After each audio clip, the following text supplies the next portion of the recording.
Hello, viewers and listeners. My name is Rima Shatalia, and I am from edufit.com. Today on our show, we have a brilliant guest, a guest that has been the most requested on the EduFit community by so many parents. Today on our show, we have Mrs. Meenakshi Kachroo Chatta. She is the Senior Director in International Division and a leader in College Board India. College Board India, the same institute that administers SAT and APs across the globe. Meenakshi, along with her team, works towards improving access to College Board programs across all countries in South and Central Asia. SAT suite of assessments and advanced placement programs, the two programs under it. Meenakshi also works closely on improving equity through India Scholar program that enables Indian students to get world-class access to higher education in India. This is something that I would definitely like to discuss in our podcast. But Meenakshi ma'am, welcome to the show. Super pleased to have you here. And thank you so much for taking the time to, speak with us. How about, this is the introduction that I've given. How about you go and introduce yourself so that if there's something that I missed out or something that you'd like to know the viewers and the listeners to know, you can go about doing that, and then we'll hop on to the main questions of our podcast. First of all, Rima, thank you so much for inviting me and allowing me to speak with your student and parent community. It's a privilege to be here. So, I work with College Board, and College Board is a mission driven not for profit organization headquartered out of New York. And we cater to about 7 million students in a year through various programs like the SAT suite of assessments and also the advanced placement program. But happy to get going, Rima, and answer your questions. Perfect. Thank you so much, ma'am. So, I think the very first question that I would definitely want to ask is about the new digital SAT. First of all, I have to commend the College Board. It is, in my opinion, the single most easy transition that I have seen being executed by somebody of that scale, which is College Board. It was done in phases. It was executed so well that whoever were the initial adopters kind of paved a very good way for the later one. I know it went international first and then digital later, and then now everything is completely digital, and the execution was flawless. It was phased and it was out there. So congratulations to the College Board for leading this initiative so tactfully, so that it doesn't disrupt the system but eventually kind of engages it. And that's that. But my first question to you, ma'am, is what was the rationale of going digital? I mean, the paper pen based SATs were working just fine, everybody was happy with it. What was the thought process as somebody from College Board to think about making it go digital? Excellent question, Rima. And generally, we were asked about it, but now it's been a couple of years. But happy to reply to this question again. So, it was not a one-day thing. College Board has been doing and evolving the SAT exam for about many years, and digital was in the mind. Digital was being researched for about 10 years continuously, and then this rollout was there. So basically, the goal was to give students a less stressful and more accessible experience. Not only students but educators as well. However, we also intend to retain the value, the core value of the SAT exam, which was to test the students in the knowledge and skills that they were learning in the school every day. And that was very important for career and college readiness. So, keeping that core value in mind, we still wanted to reduce the stress of the students and wanted to give them a shorter test. That was the opinion. And also, we took into account various inputs given by our member institutions, be it K 12 or the higher ed institutions. We took all that into account and we incorporated those changes, and you can see those changes in the digital SAT format. So that was the basic goal. And that's fantastic. I love the way that it was like you gathered so much of feedback. And well, I now know that it's a 10-year project. It was not like something that was just, I mean, the execution part of it is possibly the last 3 or 4 years, but the thought and the UI and everything, that was a long process. Ma'am, another very key question that arose, and a lot of parents kind of asked at the onset, is initially the SAT was well over 3.5 hours if you included the essay part of it, and then you really trim down the length of SAT. It's only 134 minutes. Does that thought ever occur to you that reduction in time compromises the metrics that SAT was traditionally testing? And how did you mitigate that overall when you were going to the digital SAT, ma'am? Yeah, definitely another question that educators keep asking us, and especially the higher ed institutions. And once they saw the digital SAT, they were very relieved. When they start looking at the scores, they were very relieved. So, what College Board did was we assembled a team of experts in math, in literacy, content development, assessment design, psychometrics, technology, and product development people. So they all came together, and then we developed a digital. And digital did not mean just taking our paper based test to online. Digital actually meant giving students a real experience of a digital adaptive test. Um, the format remains the same, the syllabus remains the same, the difficulty level remains the same. So it's just that the number of questions were reduced. So, like I said in my earlier reply, we wanted to make it less stressful, and that's one of the inputs that we got, that we should increase the amount of time per question. So all those things were kept into account, but the overall experience of a student has not reduced, the core value has not reduced, and the essence still remains the same. So, and that's what the higher ed institutions saw, and that's why they are still accepting the SAT scores.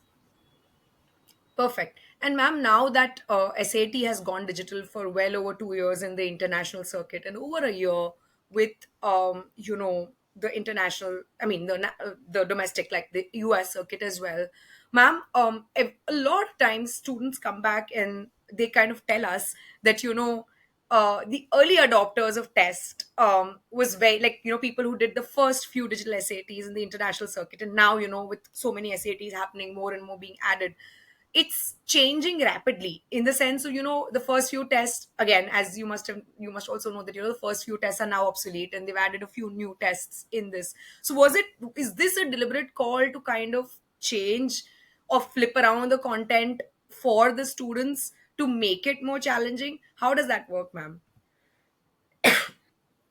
I would not say it is deliberate, but yeah, the exam is evolving day by day, and we still keep the content and the questions, the difficulty level the same. So overall, at the back end, the statistics and the programming is done in a way that students would get a defined score irrespective of the test, whether they took it earlier or whether they're taking it now. So all that remains the same. So there are certain statistics that move around it, but not a deliberate attempt. It's just that it's evolving, and because it's a unique test form, so students always feel that grass is greener on the other side. But because it's a unique test form, they get a different question paper always. Perfect. Another question that I get a lot of times from the parents is, and this is something that, if you could clarify, is, the number of students who take the test at a given try really influences the curve of the SAT. Meaning, let's say, at least from my experience, I feel that, August, or, like the second half of the year is when you see a lot more people taking the SAT vis-a-vis the first half of the year, especially the May and the June.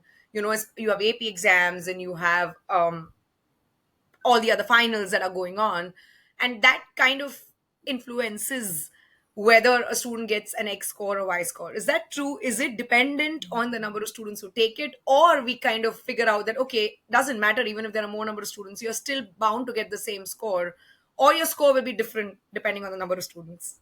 Yeah, absolutely. And that's the reason SAT is called as a standardized test.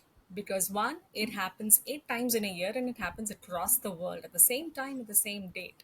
So it really doesn't influence us whether an Indian student is having a board exam, and so maximum students take it in August or October. Um, we are not influenced by any number or stats, because worldwide students are taking the exam. And also because of the fact that, you might know, Rima, SAT is like a lifelong valid thing. It's only some universities that say that we want not more than 5-year-old SAT score, but otherwise SAT scores are always valid. So it really doesn't matter to a student whether they are taking a SAT in grade 9, grade 10, 11, or 12. And so the number of students taking a SAT in a particular year or a particular month doesn't influence it at all. So it's absolutely a myth. Absolutely. And actually, that's a great myth to debunk because, a lot of students, I get this a lot of time. Which test should I take? Which test has the highest probability of getting an X score or the desired score? And honestly, I tell them the same thing. It doesn't matter which test you take because at the end of the day, you're going to get what you're going to get. And um, it is completely okay. Another thing that I would like to have your comment on is people taking multiple tries to the SAT. I don't know where and how, but especially in the international circuit, sorry, in the international circuit, meaning the Indian circuit, there's this myth where people say you can only take the SAT two times, otherwise it will not be considered. Ma'am, your comments on that, like, is there a cap to which a student can be taking SAT? Is it beneficial to take SAT more number of times? Do the colleges kind of consider an SAT which is probably taken the fourth time and gotten a better score vis-a-vis, somebody's taken it the first time and gotten it? Do those things in your experience matter, ma'am? So I've heard the other things also, Rima. I've also heard that people, if they take SAT more times, then the colleges would say, "Oh, this is not a very intelligent student because they've taken SAT so many times." So there are stories on both the sides. I was taking a session with the students just now, and I told them that SAT is administered 8 times in a year, but that doesn't mean you have to take it 8 times in a year. But that does not also mean that you can't repeat an SAT because that doesn't hamper anything. So if a student has taken an SAT once, they've got a good score, they can sit with it, no problem at all. If they feel they need to improve, then they can take an SAT again to get a better score. I would say that 3 times is more than enough. A student should take an SAT score. So even if it's available 8 times in a year, doesn't mean you need to pinch your pockets and you need to take an SAT every time. So yeah, if a good score once is enough. If you want to improve it, you can. In fact, there are institutes who have super scores also. So of course, you are aware of it, Rima. Just for the benefit of parents, if I have taken an SAT in December and I'm taking in March again, if my reading and writing score was better in December, I can then send the December score for reading and writing and a math score for March admin. So that's how super scores work. But yeah, they are university dependent. So some universities ask for all the scores of SAT that you have taken. Some say give us the best score of SAT. Some say send us the super score. And that's the reason that some of the students want to take the SAT again just to improve their score if it's not a good one. And also, it helps in scholarships. So I'm sure most of the students would want that they get a better scholarship. Absolutely. Ma'am, couple of questions following what you just spoke about. Another question that I get is, okay, I've taken SAT four times, just assume, right? But I've been able to super score it in two of my tries, meaning I've been able to get 800 on math in one of the tries and 760 in English on the other tries. And the other two tries which I took, they were probably not at that level, like probably they were in their 600s or lower 700s or whatever. And another question that parent kind of ask me is, let's say I they as a family or parent kind of decide that they're only going to give these two scores wherein they got their respective highest, still divulging their lower English or math scores. Do the colleges also know about the other two scores? Like, is there something where college board kind of gives that data away to college, or it is at the discretion of parents or the family to just give the score that they wish to give, and the other two scores just remain hidden from the colleges? Yeah, so College Board is very, very particular about data privacy policy. We never share the data of the student, be it the scores or the phone numbers or the phone numbers. First of all, we do not collect at all, but email address or the scores data, we do not send it to the colleges if the student is not willing. So when student registers for the SAT exam, they have to check the box and they have to write the institute name, and they have to mention that the score should be sent to the university. Only that score is sent to the university. In fact, College Board would charge $15 or $16 extra to a student if they want to, write another institute's name where the score should be sent. So yeah, coming back to your question, Rima, so we do not send any score from our side if the student doesn't want just. And that's actually a great point, because a lot of parents wonder that what if the colleges have a peak to the to the other scores that they've written, which they don't, because they can choose to send whichever score that is there, and everything else is private and it doesn't get sent. So that's a great answer, ma'am. Second thing you mentioned is SAT helps in getting scholarships. Can you elaborate that a little more from your understanding of the college circuit as to how it works both on a domestic level, meaning if it's if it is for a national citizen of that particular country, whichever country it is, or an international student going over there, how are SAT scores considered as a part of um, you know thinking through giving scholarships to an ex student or a Y student? Yeah, so I'll talk about domestic region for India as well, and then I'll talk about US primarily. So in India, we have something called as the India Scholars Program, which College Board is running only in India. Outside the US, we do not have any other scholarship program.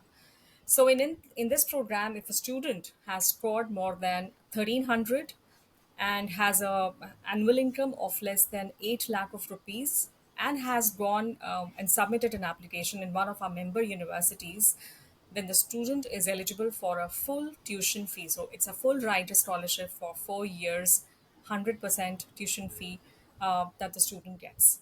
So at present, we are giving it for applications into Ashoka, and there are three or four more, Flame University, I think, and three or four more universities. So in total, otherwise, there are 12 universities in India that are members, and students can have it on the College Board website. They can go there and they can see the list of the universities that are under the India Scholars Program. But besides going for a full rider scholarship, also, when the students are taking a test, the SAT, and when they are registering for it, they still get vouchers to take the test. So if the family income is less than 8 lakh of rupees, they get 90% discount on taking an SAT exam. If the family income is between 8 to 15 lakh of rupees, they get 50% discount for taking the exam. So that's the kind of benefit that we are giving to students in India. Now, when we talk about scholarships abroad, it is very university to university dependent. So, also you have to fill up CSS profile application in certain cases where members, the universities are members of CSS. You can fill up those profile applications. You can be as transparent as possible. And once you send in those applications, then it's up to the university how much aid that they can give and to what extent. But besides the CSS profile, also there are various other categories, and I'm sure your students would be aware about what you are telling them. But yeah, there are other presidential and other scholarships as well, where SAT does matter and it does come into account. That's great input, and I think I learned so much about the scholarship in India as well. I wasn't aware that even in India, taking the SAT and getting a certain score would make you eligible to get into 12 universities with almost a full ride of scholarship. Is there a certain number of students who get this year on year basis? Is there a cap to Yes. it in terms of how many students are awarded the scholarship? Yeah, good question. So we award about to 15 students every year, but this number is growing and we can grow. But yeah, as of now, it is 15 students, 1 5 students who get the scholarship. But they get it for the entire Okay. duration of the program. So if they are studying for 3 years or 4 years, they get it for the entire year. Okay. This is fantastic piece of information, ma'am. Second thing I wanted to know is you mentioned there is a list of awards. Honestly, I'm aware, but if you off the top of your head, if you know a couple of awards that students, underprivileged kids, right? Not necessarily people who can afford the tuition, but any other scholarships for studying abroad in whichever country that they can be supported by having an SAT score. If you know those, if you can, just list down a few, that would be great, ma'am. Rima, we can delete this question because I'm not aware of the rest of the awards. Okay, we'll knock it off. I just thought in case if you know, ma- not to put this in the podcast. This is for the editor's note. Ma'am, would you also know how merit-based scholarship work on SAT scores? If I can just put that question, then I'll ask you now. Um, So again, it depends upon university to university. But yes, we have been told by the universities that they have certain kind of a weightage for the SAT scholarship. So for the SAT score. So in case a student has the SAT score Wait, on wait, their ma'am, I'll ask you application, this then question. now then you can answer this question. Okay. Okay, so my next question to you is, ma'am, for especially the foreign universities, wherever, right? um, in my opinion, I think there is a certain weightage to, having a good SAT score, getting a good merit based scholarship, which happens to be important. I do understand it is university to university based, which you actually even mentioned in your previous answer. But any idea in terms of how much weightage, what can a person realistically target? Are there universities that are more inclined to give you a merit based scholarship as compared to something else? Any feedback or idea on that? That would be great, ma'am. So, Reba, I would say when especially we look at North American applications, they look at a very holistic admission scenario.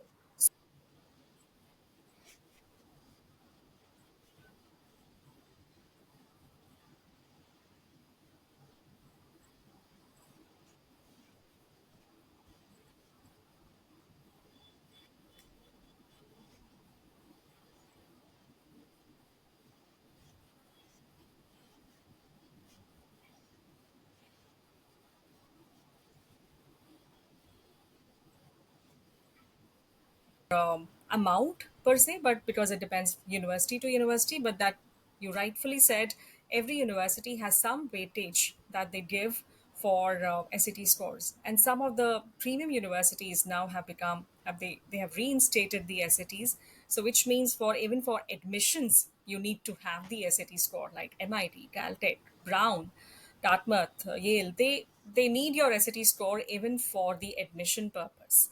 Then for scholarships, the other universities might have certain weightages, and they assign those weightages. And again, depends if you are a very average performer in grade 12 but have a very good SAT score, your chances of scholarship increase. And if both the things are good, even your grade 12 score is good, you've done some extracurricular activities also, your school profile is very good, and you've got a good SAT score as well, then the chances, of course, are very high. So it depends upon lots of things rather than a single unit of an SAT score. Hope that helps. Absolutely, ma'am.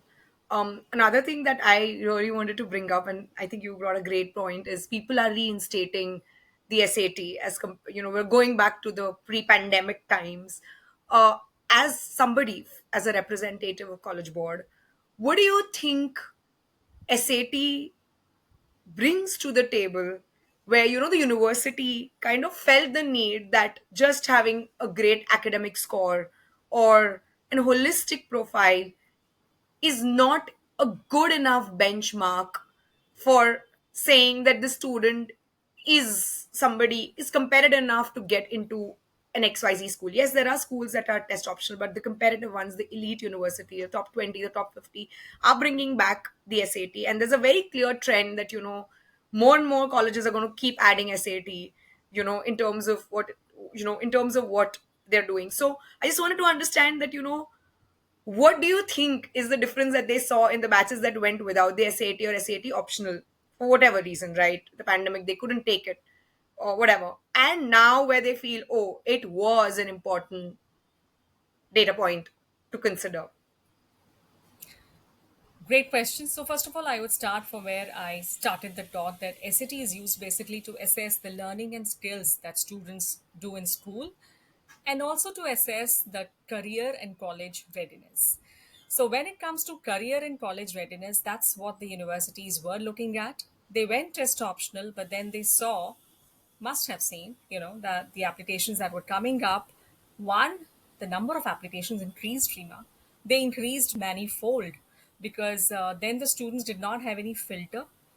They got the grade 12 score and they just submitted the application without, putting up extra efforts on the SAT or a standardized test.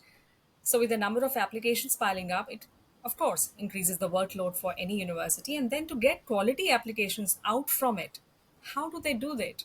That's where the standardized testing comes into picture. Because if you have a student from Delhi, now I'm sitting in Delhi today, I took a session with students in Delhi, but then in India we have so many boards. We have a CBSE, ICSE, IB, state boards, Cambridge, any other international curriculum as well. This is just India. The university gets applications from more than around 185 countries in the world. So they would be having 185 more than that curriculums from where students are coming up. how do they have an equal weightage for a grade 12 student about that percentile that a grade 12 student in India is coming from, or from Hong Kong, or from China, or from US, or from Africa? How do they measure the student? That's where the SAT comes into picture, because the SATs are the same everywhere irrespective of the geography.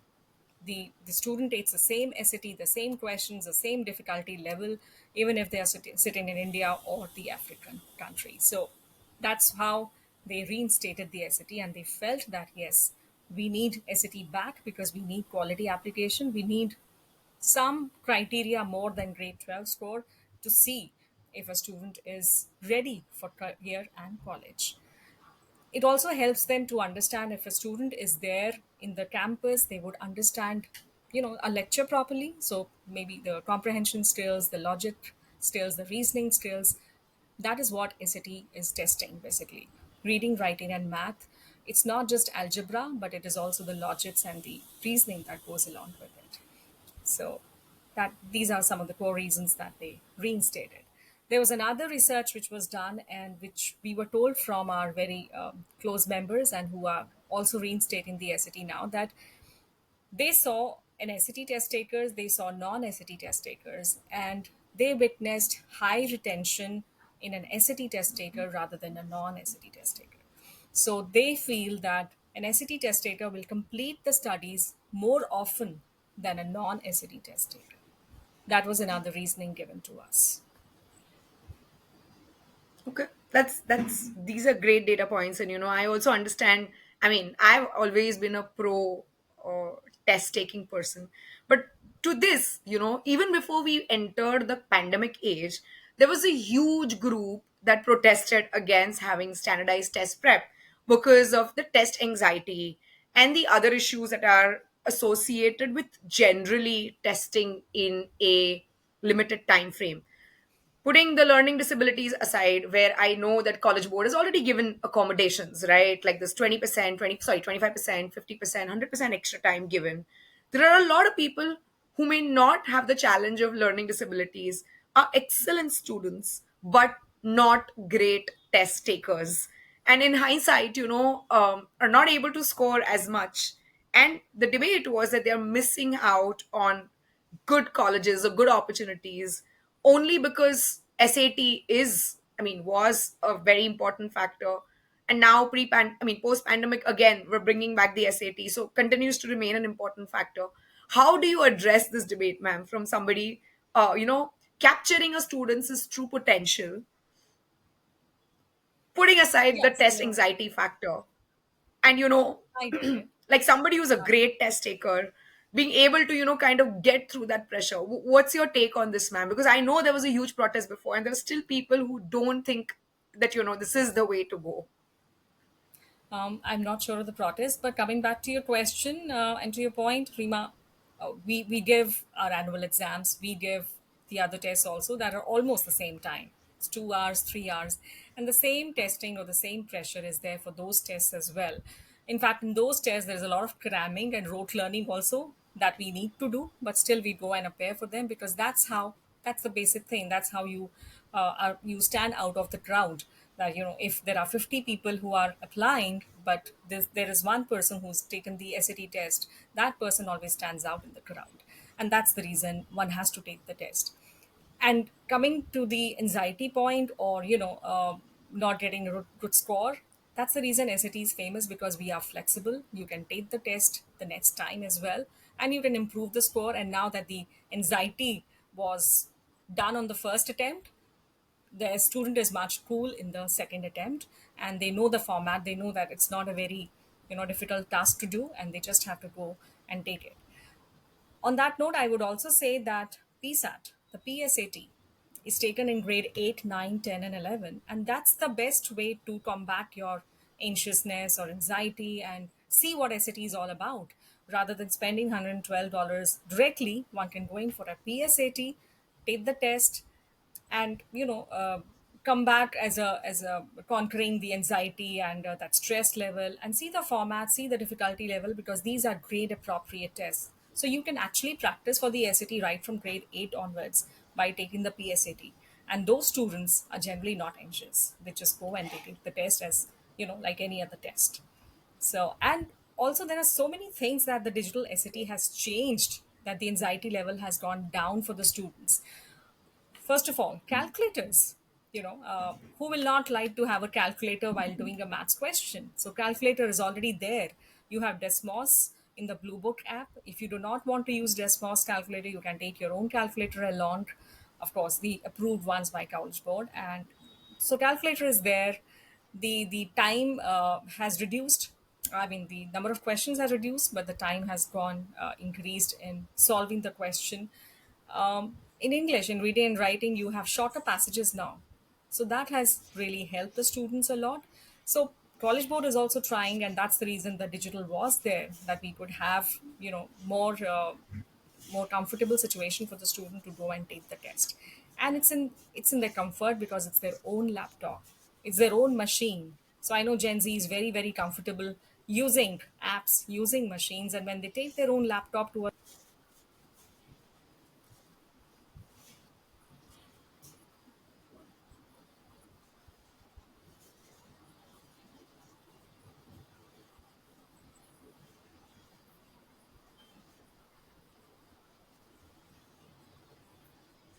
Absolutely. And I think you cannot deny the fact that at the end of the day, it's a test, right? So if it is a test, you'll have to study. You can't just go and wing it. Oh, I just feel like taking the SAT. I'll go and take the SAT. It's not going to happen. You'll have to study for it. It's that simple. And you'll have to see where it goes and take it from that point on. Ma'am, another great question that I have for you, following up with this question, is in terms of your PSAT. Now, PSAT is administered at a grade 8 level. And then, of course, I think the difficulty level of grade 9 PSAT is different from a grade 8 PSAT level. And I think 10 I is would say different from grade definitely, 9. definitely Clearly, because, prepare for the the test at kind of home curriculum that and a just student learns don't at take a each of these test grades like that. is Because, first of very all, different. And even it's if a it's great way economical to than the SAT, but it understand is what costing SAT will something. entail. So, if But a something is very common costing you, question you that I should get definitely go from well prepared parents rather is than just, is it mandatory for go there somebody to unprepared prepare and take for a the test. PSAT, just like Secondly, somebody's doing for the PSATs are SAT? we always And call them as does the first preparing exposure for to PSAT college 8, and it admission does not mean testing. completely So that's doing the the curriculum, first test, but just, an international test familiarizing yourself that a with the student is format, doing a taking couple of besides your tests, Olympiads, self where preparing, they just will using Khan understand that Academy, what right? kind I of mean, a there are so test many would come resources when that you are want there to out there which prepare you can and use go and take an generally. entrance exam for Do the you college do you admission. advise So students, if you parents, put that in an thing in a international student's circuit mind that, okay, if you have a without PSAT, giving you a let's say lot in of the anxiety, October then of a I think certain day, the student will well prepare should and you they'll go and take the prepare test. to be, For to be preparation, better there aided is for what's no, going to come, it's not a very in front difficult of thing to you, do because uh, one, it is let's graded say 2 or 3 appropriate, years and down the lane second, if you're in grade 8? there are blue book, you get full length practice papers, you can practice from there. You mentioned Khan Academy, which is again a great resource, again a free resource. The students can go and prepare for there. And third, I don't know if you're aware, Rima, but PSATs also help in getting entry into summer programs into Ivy League institutes. So if a student is aspiring for a summer program, wants to go to a good institute, they generally ask, have you taken a PSAT? What's your PSAT score? And that ways it also helps them. So definitely a well-prepared student is, and it always is good to have a good score in front of you whenever you are taking the PSAT. But even if it's not, it's okay because PSATs will not determine your admission to universities after grade 12. They are your scores. Unless you tell College Board that yes, you can send my scores to universities and universities can start getting in touch with me. So there is a checkbox that you have to say yes to in case you want your scores to go to the universities or you want universities to start getting in touch with you, saying hello to you, telling you about the programs that they have. So it's a good way to start interacting with the institutes right from grade 8 onwards.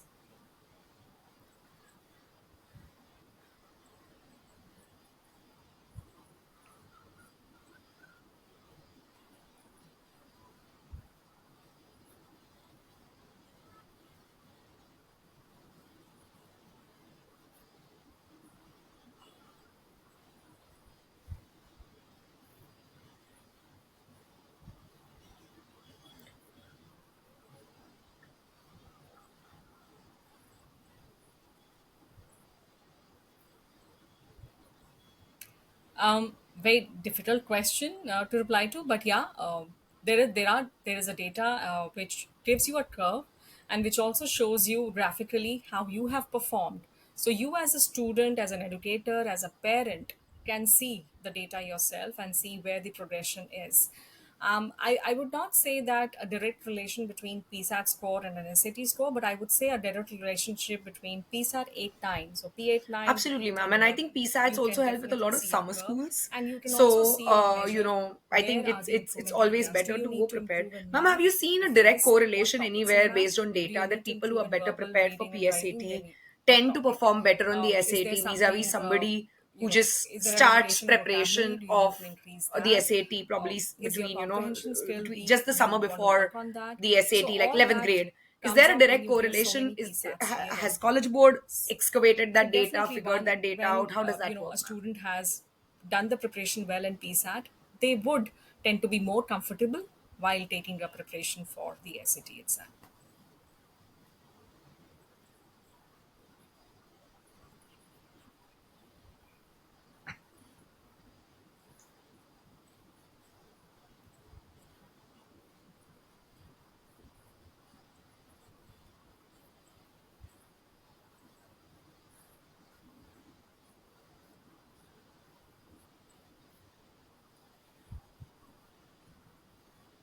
Yeah. Great question. So, yes, students whose schools do not administer the PSAT, one, the student can always tell the school principal that please get in touch with College Board and administer the PSAT. But just kidding. But besides that, on the College Board website, you can have list of schools that are administering the PSAT. So the students can get to know which school is that. They can connect with the the school counselor or the principal, or send them an email and Perfect, ma'am. get in And touch for with them. international students, If specifically not, in if they are India and unable to do so, they non-US can send students, an email to a the lot of contact schools us page directly of College administer the Board PSAT, and wherein, write to us they just that, tell I'm parents a register, student and then, of course, residing now in this PSAT city, is also and digital. I want to take the But for a PSAT. Please tell student me how to who work goes on to a that. And school then someone from that our team doesn't would either offer reply to the PSAT, student or call is the there a student and way get for them in that touch with particular student students. to So still we are take ready to the help. We are here PSAT to help. register? A student Do can we have always get in provisions of touch with that us in the international through the circuit contact us or form. otherwise? They'll get the information.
And that's a great piece of information again. So for everybody who's viewing and listening this podcast, not your school not administering the PSAT is not a limitation for you to be able to not take the PSAT. Please reach out to College Board, and they're very very happy to help you in this process, to help you take the PSAT. Yeah, so Ma'am, the next thing I the want to scholarship talk is mainly about meant for is those National students Merit only. Scholarship. One, So I those do who are know that for in US US, but citizens, and especially we for the also have a US lot of US citizens who are living citizens abroad. So they living take a not test, and the score necessarily is in the sent to their US, but also in universities other in the parts of the same world. way that the A scores will be PSAT sent for the taken domestic in students. the So national, students I can mean, the still PSAT take the taken in test, grade but yeah, 11 they have to be a US makes you citizen. eligible for the We also National tell Merit the other Scholarship, students who which are is, I think, non-US great from the citizens that you can perspective also take of up the college. NMSQT. But for US The citizens only who are difference is living you will not get a outside of the scholarship, but US, at least you will how get does that that work? Because practice I of the know in the test, US, and then you can take the SAT. So it it's is like, I think okay to get the state-wise, and there NMSQT is an even if you are index, and not according to a that citizen. index, But for the US there's a citizen, you cutoff can according to send which the scores, and the the scores will be school, sent to the like the university the national same merit way NMSQT is that they will awarded. be sending How does that from the work domestic for students. So the US process citizens who works are in the same way. There is non-residents no of difference US and are if a residing student is internationally somewhere and have managed outside to score and still excellently? is And taking the how would they NMSQT. know, or how could they be awarded National Merit Scholarship? If you can shed some light on that. Rima, you're frozen on my screen. Oh, no, it's okay.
Rima, if we could But how leave this does it question work? because Like, I'm I not mean, sure on the again, reply, I but could that's a be great wrong, or question, my and I research could would be wrong, definitely like, find for out. example, Are you the able to National hear Merit me, or Scholarship is there is a awarded. Let's say we're okay? I taking said two we can. states, Okay. California and Oh, um, New okay. York, So I right? said The we can national delete merit this one, cutoff but for I'll definitely get California back to is you different on a from personal national merit note with cutoff the of reply because New I'm York. not sure on And this. But that's great because it question, depends on the and number of I'll students I'll do taking my it, research how on this. high Thank number of you. students, a lot of other factors that come into play. How does that work for international students? Because the pool of US citizens living outside of the US is relatively much shorter, and I think it would be incorrect for us, at least I would feel, to assess them against a certain state. So how does that cutoff work to say, okay, this US citizen, let's say living in Kenya, or this US citizen living in India, qualifies for NMSQT and this one doesn't?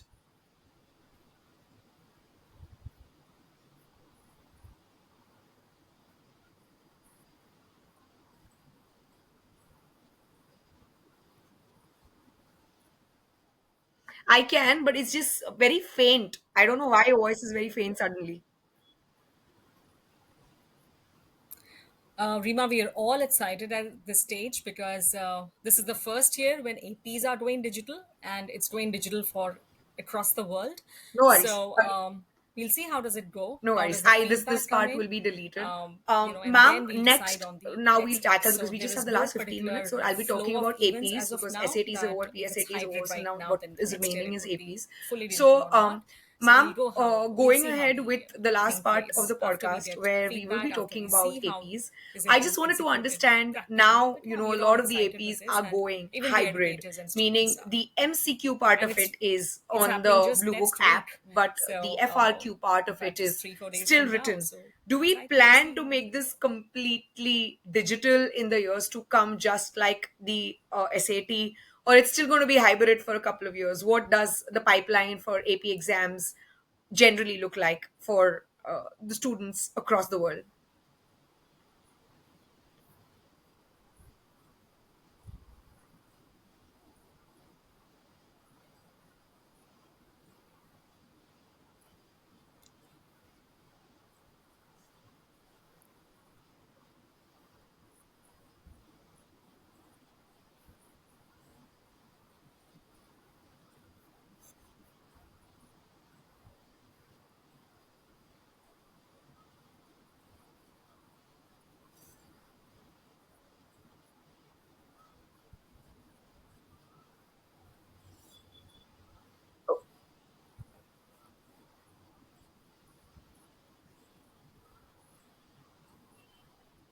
Absolutely. And I think I am more excited to see that if this becomes digital, meaning the FRQ part of it, the free response part of it, how does that transition? Because knowing, what College Board has done with the SAT, they kind of completely switched it, right? Timing was reduced, kind of questions were reduced. The curriculum more or less stayed the same, but the way the questions were asked were changed completely. And still maintaining that essence of the test. So, I'm really excited So that first, if coming this back goes to your completely previous digital, question, what and happens to you the yourself mentioned FRQ that bit of it? College Does it Board stay? Does the shifted the rubric, like the grading SAT rubric, to still from hold? paper based Because to now somebody is digital. not writing, But now it's going yes, to be keeping typing. the And essence and the how does core that values. work? How So does we would that like to grading keep work? the Is that essence going to be and so? core I'm very values of excited the about, AP intact as well. knowing that and seeing And that's the reason, how and the also the times comfort level of to the come students, changes AP, because I think and it's knowing such very a well global that exam, these AP so courses widely also give accepted credits across from nations, right? Like higher ed throughout, institutions to students. not just the So United everything, States, but it keeping is, I think, the everything single in most exam mind, that I know there of are gives 28 you exams college that are going credits digital, but out of across them Europe, 16 are across fully UK, digital and the rest across are the in United hybrid States. mode. And another And the one that remaining I are would still want to paper check is based. now, So hopefully, it's India. based So do you upon have an the idea? kind That's of another question subject it that I is, get is, that we have made do we it get paper college based credits or for hybrid or APs in digital. at least And some colleges since in this is the India, first year, or we no, we still have to managed to do keep the it the same thing, or same we're way still working in that for some process? Do you time have and any see idea? If how you can does it shed go. some light for our Coming back to viewers your and second listeners, ma'am. question about Indian universities, so Rima, very proud to say that 3 universities in India are now accepting AP for credits. One is Universal AI University in Khajat, Mumbai. The other is our own Amity University, Noida. And the third one is Manav Rachna Institutions, Faridabad. So these 3 universities are now there. They are giving credits for AP courses. It's listed on their website. Students can go and check what courses are there for which they will get credits. And yeah, the it will not stop there. We will continue and we will try to add more and more universities in the times to come. So before this year ends, maybe you hear more names from us who have accepted the AP for credits. So great benefit to the students in India, because I understand many schools do not take APs or teach APs in India. So students have to have this as an additional subject besides whatever they are studying, whether it's CBSE or ICSE or IB or whatever. So a lot of stress, a lot of hard work that the students are doing. But earlier it was done only to go abroad, but not everybody can go abroad. And that's what our mission is, our objective is, that if everybody is not able to go abroad, how will the APs benefit the students who have taken it but didn't go abroad? How will they benefit from the AP? And that's how we started talking to the Indian universities that, look, these are quality students. These are students who have already done your college level course in their high school. So please give them credits, and they are readily accepting it. So we hope to increase the numbers very soon.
That's wonderful to know, and I hope most more people add to it, because we have this huge belt of liberal arts schools, especially from the Indian perspective, that are coming up, which are replicating some of the best universities abroad. In fact, a lot of professors are over there are not necessarily Indians, are like really really qualified people. And if we can find a way to get AP credits for our students, it will boost AP overall, not just in students who are taking it from the perspective of going abroad, but even studying in India. Because at the end of the day, I think any course should be taken for the value it provides.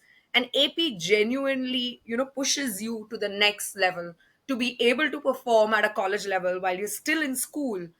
It gives you that opportunity, and that opportunity itself is something that should be tapped into the Indian market, because we have like so many brilliant kids who don't do it because not many universities are accepting it. So hopefully in the next few years to come, we hear more and more universities accepting this, and that would be great. Mom, second question I would like to Um, ask so is I the would say, Rima, administration because of the APs. differences So between this what I SAT is just a understand test. is, AP is a and I curriculum in could be wrong itself. here, is So SAT is it very started from centralized, meaning US, you where go in, you fill AP out the form, you is select your center, handled as a and then curriculum if the seat's within the school available, you get in framework, there. With and they are APs, teaching the especially in course the as well as international adding circuit, sections to it.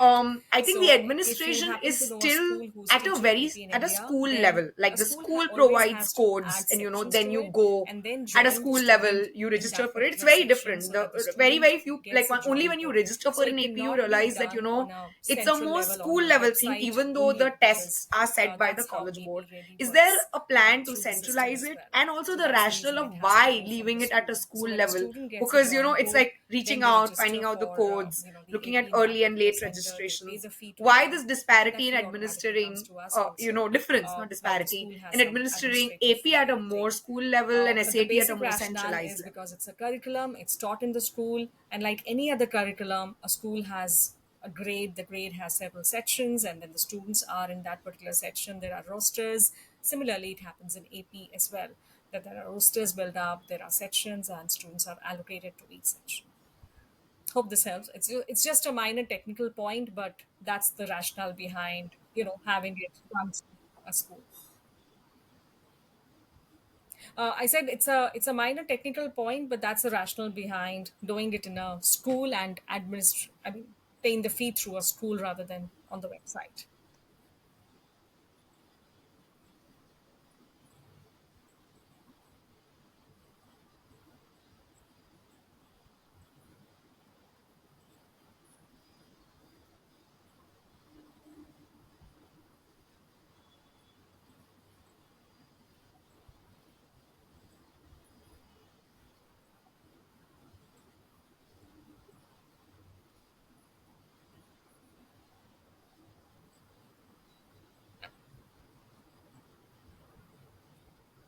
Yeah, so Rima, absolutely. And we are doing it in CBSE schools in India. So there are many CBSE schools in India that provide AP in the Absolutely. classrooms now. Mom, do Like we have Amity plans? School is providing Sorry? AP in the schools. They are teaching AP in their schools. Ryan has started teaching AP as well. So these are some examples of CBSE schools. We have Absolutely. CMS Mom, in any Lucknow. plans of getting They're both APs to the CBSE and non-international international. They are schools? teaching Like AP the in international schools as schools, well. the IBs So and there the are A many levels schools already now who kind of are are picking exposed to up that. But AP like, and how teaching them it's in the taught schools besides uh, the in international ones. schools, Many like in CBSE American schools are high school curriculum implementing as a AP part of in the the class. schools Do we have College Board because they all initiatives that understand is that it's also going to ultimately for work the on a benefit ground of the level students. for the Sure, non-international boards, or I'm if, there. to integrate AP into their curriculum and provide APs as a part of school curriculum besides the central or whatever curriculum that they are planning?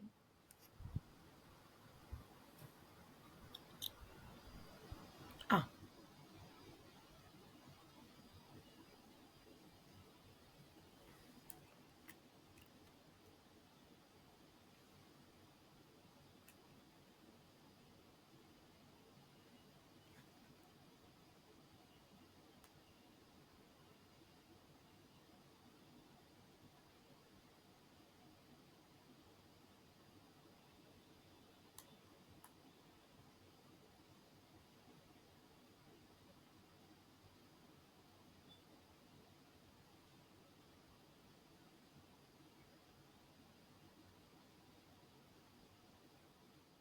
ma'am, are you there? I can't see you.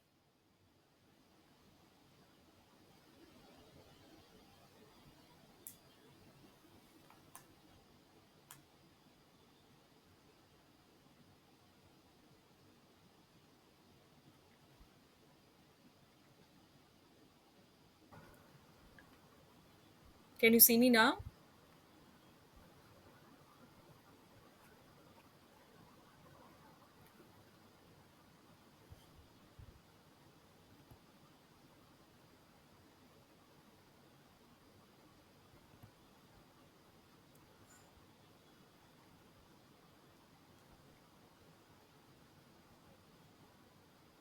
Mom, I can't see you.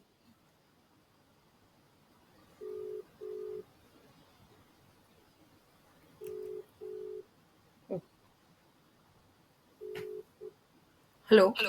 Yeah, Rima, I'm on the software itself. I can see you. You can't see me? No, no, I can't see you. It's a blank screen. Should I give you another link to join? Sometimes we can like do that because I Yeah. really can't see you or hear you. Oh, but I can. So I'm not sure Okay, what's happening. that's weird. Okay, just let me give you another link on WhatsApp. Just give me Okay. 2 minutes. Sure, sure. Yeah.